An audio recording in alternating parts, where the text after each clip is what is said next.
Hello doctors, welcome to SRB science. 11th NCERT का chapter 2 जीव जगत का वर्गीकरण या biological classification line by line series में हम एनसीईआरटी की एक एक लाइन आपके साथ साथ पढ़ेंगे। आप प्लीज एनसीईआरटी बुक खोल के बैठें और टिक करते जाएं। हम इम्पोर्टेंट लाइन आपको बताएंगे कि किन से क्वेश्चन प्रीवियस 5 साल 10 साल में पूछे गए हैं और कौन सी लाइन इंपॉर्टेंट है। सारी लाइंस हम डिस्कस करेंगे, एक एक लाइन पढ़ते जाएंगे। लेकिन आपसे रिक्वेस्ट है कि आप एनसीईआरटी की बुक साथ लेके जरूर बैठें, ठीक है। तो इसके पहले वीडियो में हम डिस्कस कर चुके थे किंगडम या जगत मोनेरा, जिसमें जितने भी प्रोकैरियोट्स हैं या जितने भी बैक्टीरिया हैं वो सभी किस में आते हैं, आपके मोनेरा जगत में आते हैं। हिंदी मीडियम वाले सभी स्टूडेंट्स से एक रिक्वेस्ट है, आप प्लीज टर्म्स इंग्लिश में ही याद रखें। हिंदी मीडियम की बुक या हिंदी एनसीईआरटी की बुक हम इसलिए लेके बैठ रहे हैं क्योंकि एक एक चीज आप इंग्लिश में अगर आपको आदत नहीं है तो इंग्लिश बुक से आप समझने में आपको थोड़ी सी दिक्कत हो सकती है। लेकिन मेरा एक्सपीरियंस ये है कि हिंदी मीडियम वाले स्टूडेंट को हिंदी बुक के साथ साथ अपने साथ इंग्लिश की एनसीईआरटी बुक भी जरूर रखनी चाहिए। कम से कम बायो की बुक, मतलब बायोलॉजी की जो बुक है इंग्लिश की, वो भी आपके साथ होनी चाहिए, ठीक है। क्योंकि आपको ये पता होगा कि अगर किसी क्वेश्चन में गलती है, ठीक है, एग्जाम में अगर हो सकता है कुछ मिसप्रिंट अगर आ जाए तो वो इंग्लिश मीडियम में जो क्वेश्चन दिया हुआ था उसको माना जाता है। ऐसे ही हिंदी एनसीईआरटी में कभी कभी कहीं कहीं पे कुछ जगहों पे थोड़ी बहुत मिस्टेक्स हैं, लेकिन आप इंग्लिश की एनसीईआरटी भी रखेंगे तो आपको टर्म्स याद रखने में थोड़ी सी सहूलियत होगी, ठीक है।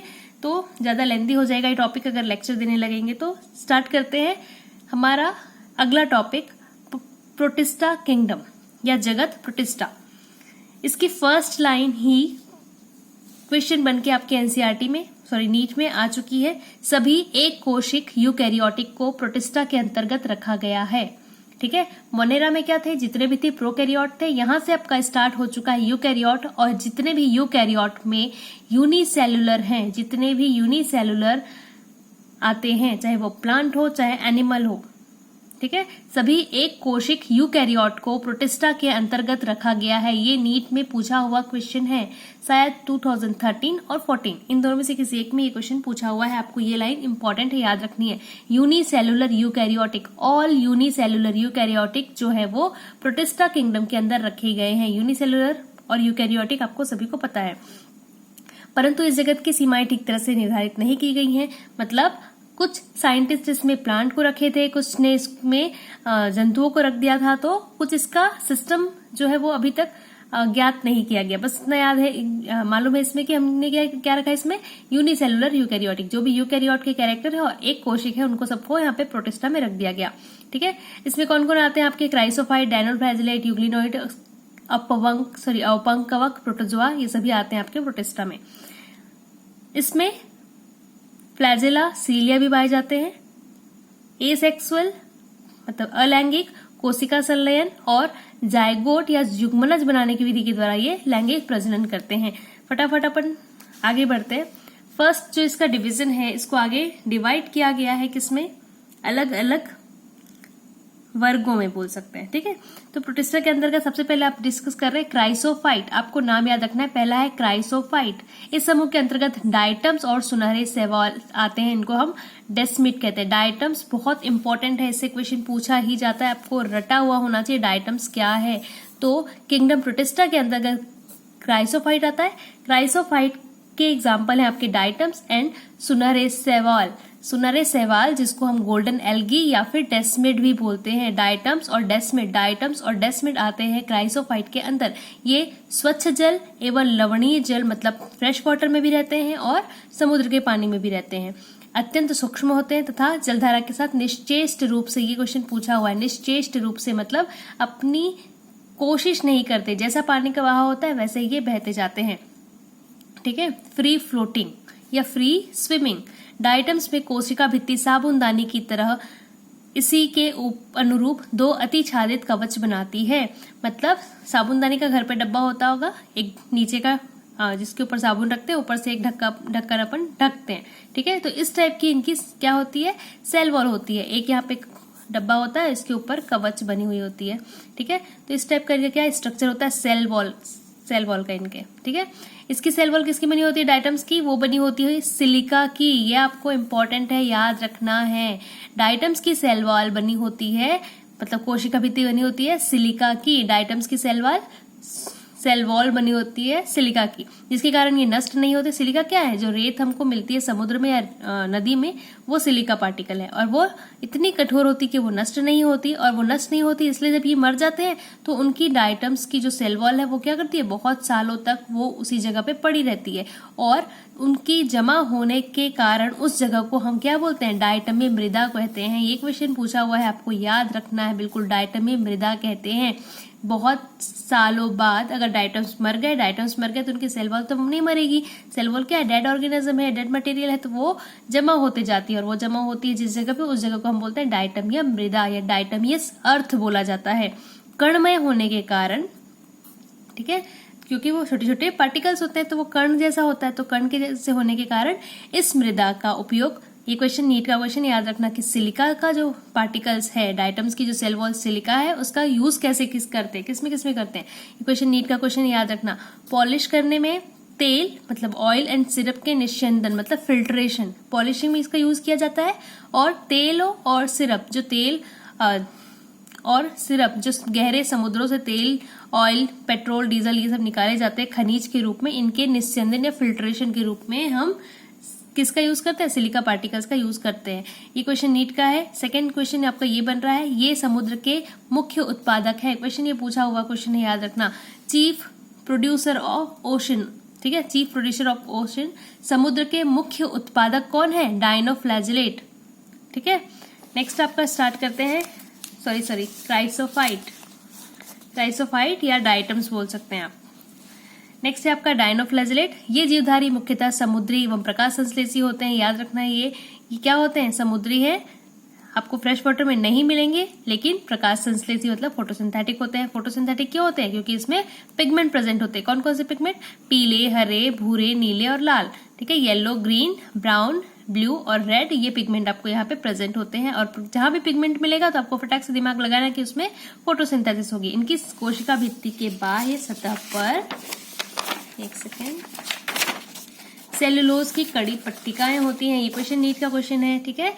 डायनोफ्लैजिलेट की सेल वॉल के बाहर क्या होती है, सेलुलोज की कड़ी कटी पट्टिकाएं बनी होती है, ये प्लेट्स जैसी बनी हुई होती है। यहाँ पे डायग्राम नहीं एनसीईआरटी में दिया, पिछली का एनसीईआरटी में नहीं दिया है। अधिकतर डायनोफ्लैजिलेट में दो कशाप, दो फ्लैजिला मिलते हैं। यहाँ पे दो फ्लैजिला दिख रहा है आपको, जिसमें एक लंबवत और एक, मतलब एक तुम्हारा लॉन्गिट्यूडनल होगा और एक ट्रांसवर्स होगा, ठीक है। तो पट्टियों के बीच में फंसे होते हैं, इस जगह पे फंसे हुए होते हैं। आपको इतना दिमाग नहीं लगाना, बस याद रखना है डायनोफ्लैजिलेट है, डायनोफ्लैजिलेट मतलब दो फ्लैजिला है। और यहाँ पे सेलुलोज, ये सेलुलोज पूछा जाता है, आपको ये याद रखना है, सेलुलोज की पट्टिकाएं पाई जाती हैं इसमें, ओके। प्रायः लाल डायनोफ्लैजिलेट की संख्या में विस्फोट होता है, मतलब जब बहुत ज्यादा मात्रा में बढ़ जाते हैं। कौन, रेड डायनोफ्लैजिलेट। रेड डायनोफ्लैजिलेट मतलब कौन, ऐसे डायनोफ्लैजिलेट जिसमें रेड पिगमेंट मिलता है। तो लाल डायनोफ्लैजिलेट बहुत ज्यादा जब बढ़ जाते हैं तो समुद्र का पानी हमको क्या दिखाई देने लगता है, लाल दिखाई देने लगता है। और लाल दिखाने के कारण इस जगह को हम क्या बोलते हैं, लाल तरंगे। हमको दिखता है कि समुद्र में लाल तरंगे उठ रही हैं, हिंदी में इसको लाल तरंगे और इंग्लिश में इसको रेड टाइड कहा जाता है। आपको ये याद रखना है बहुत अच्छे से, कभी कभी हिंदी में ही रेड टाइड लिख के दे देता है, ठीक है। तो रेड टाइड किसके कारण होता है, लाल डायनोफ्लैजिलेट की संख्या जब बहुत ज्यादा बढ़ जाती है तो पानी हमको लाल दिखाई देने लगता है। इस कंडीशन को हम बोलते हैं रेड टाइड या जल तरंगे। इतनी बड़ी संख्या में जीव विष जब ये बहुत ज्यादा बढ़ जाते हैं तो डायनोफ्लैजिलेट जो है गोनियोलेक्स, इससे एक आपका टॉक्सिन सब्सटेंस निकलता है, विष निकलता है, जहर निकलता है, जो कि न्यूरोटॉक्सिन होता है। इस टॉक्सिन का नाम है सैक्सीटॉक्सिन, ठीक है। सैक्सीटॉक्सिन निकलता है, ये क्या है, न्यूरोटॉक्सिन। तो जब बहुत ज्यादा मात्रा में ये बढ़ जाते हैं, कौन, गोनियोलेक्स, तो इनसे जहर निकलता है। और ये जहर जो दूसरी मछलियां हैं या अन्य समुद्री जीव हैं उनको पैरालाइज कर देता है और वो मर जाते हैं, ठीक है। तो आपको याद रखना है कि रेड डायनोफ्लैजिलेट या गोनियोलेक्स क्वेश्चन पूछता है, ठीक है। गोनियोलेक्स क्या होता है, जब संख्या बहुत ज्यादा बढ़ जाती है तो ये विष निकालते हैं, जहर निकालते हैं एक प्रकार से, और जहर के कारण दूसरे जो भी जंतु हैं वहां के पानी के अंदर वो मर जाते हैं, ठीक है। नेक्स्ट हम स्टार्ट कर रहे हैं यहाँ पे यूग्लिनॉइड। ये सभी आपके प्रोटिस्टा के अंदर आ रहे हैं, ठीक है। फर्स्ट हमने पढ़ा क्राइसोफाइट, देन डायनोफ्लैजिलेट, अभी डिस्कस कर रहे हैं अबाउट यूग्लिनॉइड, ठीक है। यूग्लिनॉइड, इनमें सब में आपको क्या याद रखना है, मैं एक ट्रिक बता रही हूँ, या फिर आप जब नोट्स बनाएंगे तो आप वो ही चीज याद रखें। आपको सबके हैबिटेट याद रखने हैं कि आवास स्थान कौन पानी में मिल रहा है, मतलब कौन फ्रेश वाटर में, स्वच्छ जल में, कौन समुद्र में मिल रहा है, कौन क्या खाता है, मतलब न्यूट्रिशन पता होना चाहिए, कौन कैसे रिप्रोडक्शन कर रहा है, मतलब ए सेक्सुअल कर रहा है, सेक्सुअल कर रहा है, या फिर फ्रेगमेंटेशन, बडिंग, सारी चीजें, मतलब आपको मेन चीज हैबिटेट इंपॉर्टेंट है, सबका हैबिटेट पता होना चाहिए कि वो रहते कहाँ हैं, खाते क्या हैं, बच्चे कैसे पैदा करते हैं, ये सारी चीजें मतलब बेस है। ठीक है। और एग्जाम्पल एनसीईआरटी 11th एनसीईआरटी में तो भरे हुए एग्जाम्पल, तो खैर आगे बात करते हैं यूग्लिनॉइड के।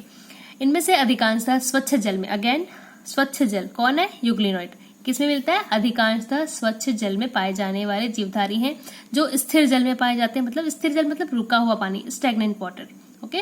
इनमें कोशिका भित्ति की जगह एक प्रोटीन युक्त पदार्थ की परत, पेलिकल, पेलिकल किसको बोलते हैं, कोई भी ऐसी ऊपर कवरिंग होगी जो बिल्कुल जेली के जैसे जो हिल सकती है। ठीक है। जेली सबने खाई होगी बचपन में, तो जेली कैसे होती है, बिल्कुल लुचुर पुचुर सा उसका स्ट्रक्चर होता है, इधर से छूने से इधर दब जाती है, उधर से छूने से उधर दब जाती है ना, तो पेलिकल उसी को बोलते हैं, जो बिल्कुल कठोर नहीं होगी, फ्लेक्सिबल होगी। तो इनमें सेल वॉल नहीं मिलती, आपको याद रखनी। यूग्लिनॉइड में क्या होता है, यूग्लिनॉइड में सेल वॉल नहीं होती, उसकी जगह पे प्रोटीन का एक लेयर मिलता है, या प्रोटीन की एक लेयर मिलती है जिसको हम पेलिकल कहते हैं। नीट का क्वेश्चन है, याद रखेंगे पेलिकल क्या है, प्रोटीन की एक लेयर है जो कि यूग्लिनॉइड के ऊपर मिलती है, इंस्टेड ऑफ, मतलब किसकी जगह पे, सेल वॉल की जगह पे, जो इनकी संरचना को लचीला या फ्लेक्सिबल बनाती है। इनमें दो कशाप मतलब फ्लैजिला होते हैं, जिनमें से एक छोटा और दूसरा लंबा होता है।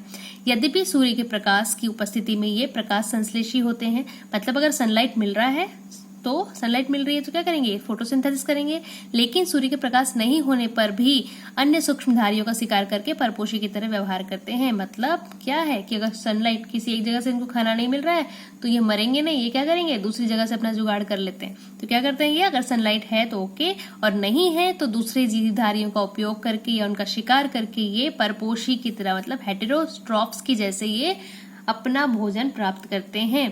ठीक है। तो याद रखना, इनको क्या कहते हैं, इनको बोलते हैं फैकल्टेटिव, जिनके पास फैकल्टी होती है। ऑब्लिगेट मतलब होता है अविकल्पी, ये क्या होता है, विकल्पी। अगर सनलाइट है तो ऑब्वियस ये क्या करेंगे, फोटोसिंथेसिस करेंगे, नहीं होगा तो भी जिंदा रहेंगे। ये क्वेश्चन नीट का है, याद रखना है आपको। ये लाइन कौन करता है, यूग्लिनॉइड, कंफ्यूज नहीं होना इन चीजों में। Okay.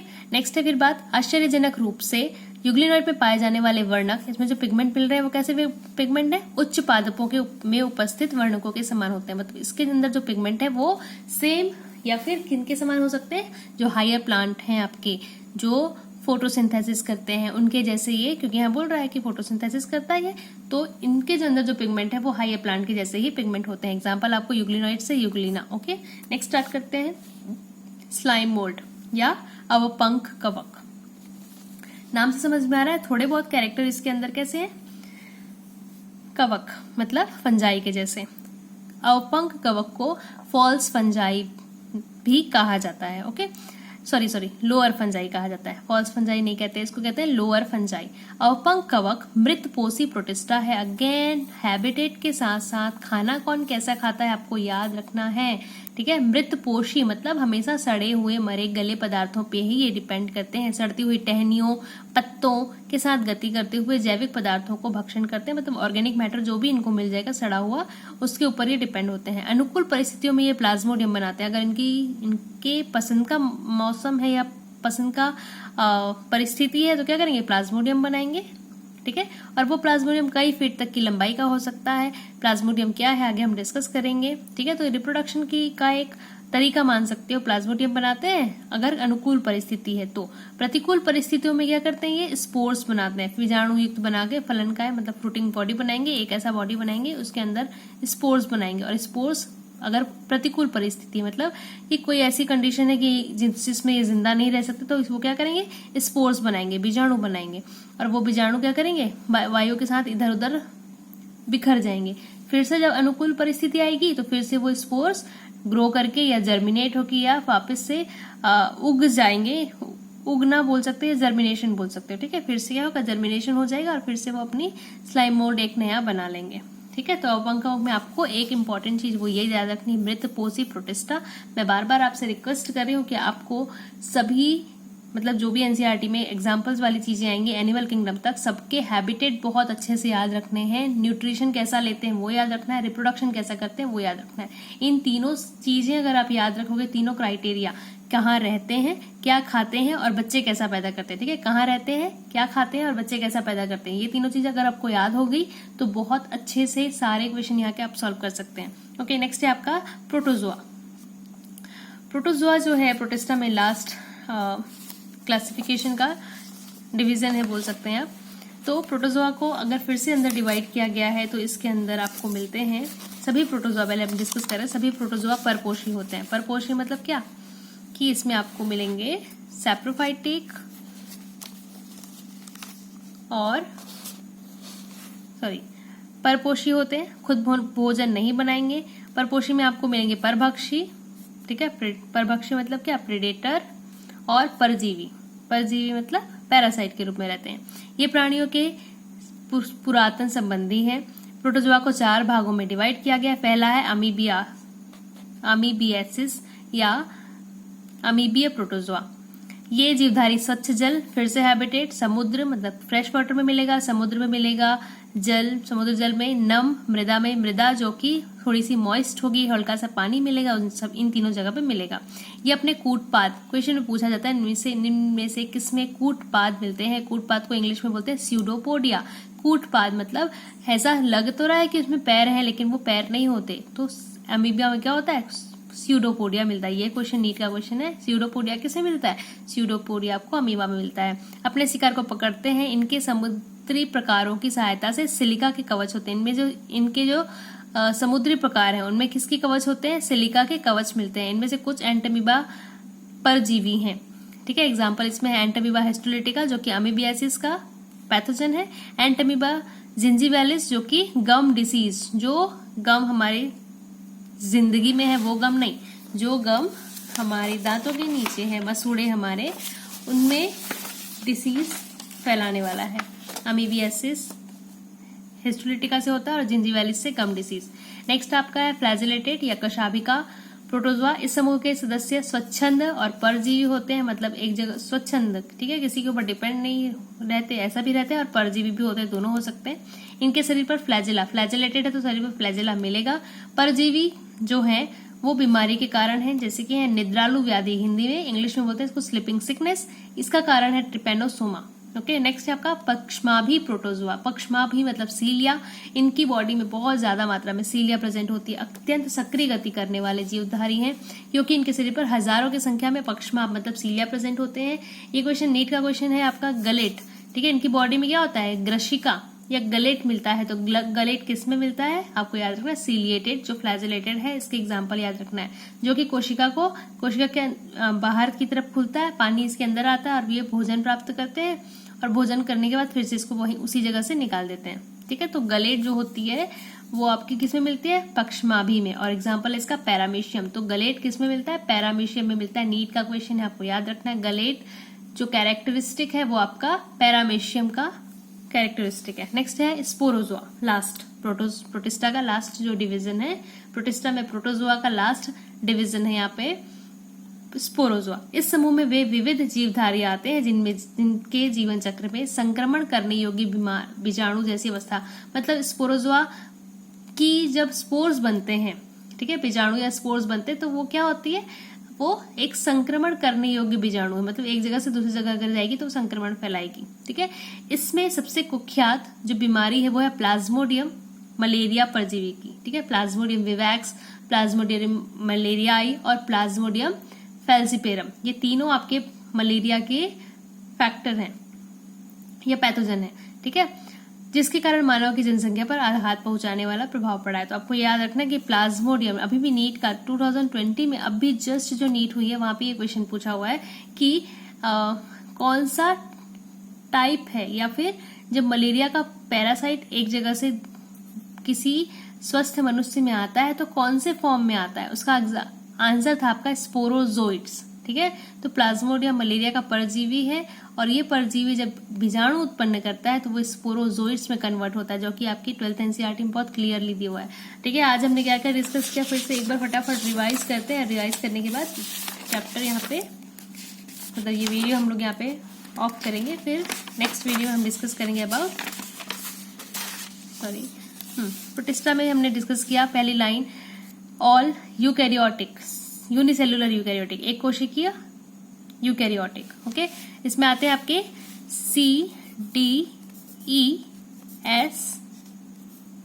CDESP, chrysophyte, dinoflagellate, euglenoid, slime mould और प्रोटोजोआ। ठीक है, CDESP। डाइनोफ्लैजिलेट क्राइसोफाइट में डिस्कस किया डाइटम्स, जो कि साबुनदाने की तरह इसका स्ट्रक्चर होता है, सिलिका की बनी हुई होती है। डाइनोफ्लैजिलेट में 2 फ्लैजिला होते हैं। यूग्लिनोइड पेलिकल इंपॉर्टेंट है यहाँ पे। स्लाइम मेयर में मृतपोषी, स्लाइम मोड में मृतपोषी इंपॉर्टेंट है। प्लाज्मोडियम इंपॉर्टेंट है। प्रोटोजोआ में अमीबियासिस, फ्लैजिलेटेड, सीलिएटेड एंड आपका स्पोरोजोआ। ठीक है, thanks for watching this video. Next video में हम डिस्कस करेंगे अबाउट फंजाई किंगडम या कवक फंजाई जगत। किसी भी प्रकार का कोई डाउट हो तो आप बिल्कुल कमेंट कर सकते हैं। हमारे वीडियो जो टॉपिक वाइज चल रहे थे वो टॉपिक वाइज ही कंटिन्यू चल रहे हैं, और इंस्टाग्राम और फेसबुक पे हमारे पेज SRB साइंस को आप फॉलो करके डेली प्रैक्टिस के लिए क्वेश्चन उसमें अपलोड किए जाते हैं, आप वो देख के उनका फायदा आप उठा सकते हैं।